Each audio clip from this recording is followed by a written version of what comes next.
தெரியுதா மக்களே? இந்த போட்டோவை பாத்துக்கோங்க. ஏஐ வந்தது வந்து எவ்வளவு யூஸ்ஃபுல்லா இருக்குன்னு இதை பார்த்ததுக்கு அப்புறம் தான் தெரியுது. இது வந்து எங்க தாத்தா பழைய காலத்துல ஒரு போட்டோ, சின்ன போட்டோ வந்திருக்கு. அதை போய் கடையில கொடுத்து இந்த போட்டோ ரெடி பண்ணிருக்காரு. உண்மையிலே எங்க தாத்தா இவ்வளவு பாசக்கார தாத்தான்னு எனக்கு இப்பதான் தெரியுது. அவ்வளவு கல்தத்துக்கார தாத்தாவா இருப்பாரு. நான் ஒரு நிமிஷம் இந்த போட்டோவே பாத்துக்கோங்க. எங்க தாத்தா முஞ்சி எங்க அப்பா முஞ்சியும் பாத்துக்கோங்க.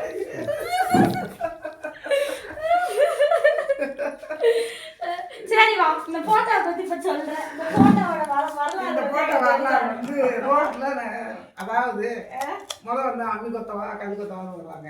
அதே மாதிரி ஒரு படம் எடுத்தா உடனே 10 ரூபா கொடுத்தா அவங்க கையில படத்தை எடுத்து கொடுத்துருவோம்னு சொல்லி வந்தாங்க. அது ஒரு தொழில் மாதிரி. அப்போ அப்பா செல்வி அப்பா அந்த வீட்டுல இருக்காங்க.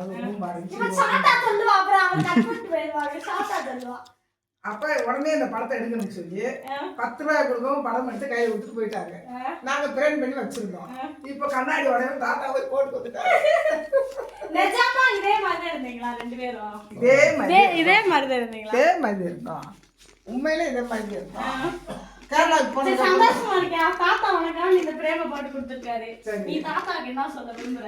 தாத்தாவுக்கு டான்ஸ் சொல்ல விரும்புறேன்.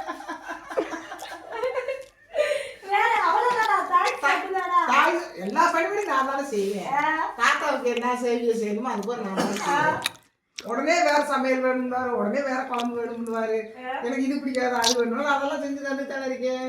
அது பத்தலையா? ஒரு கணவனுக்கு ஒரு மனைவி அதான் செய்ய முடியும். அதே ஒரு தாத்தாவை ரொம்ப லவ் பண்ண.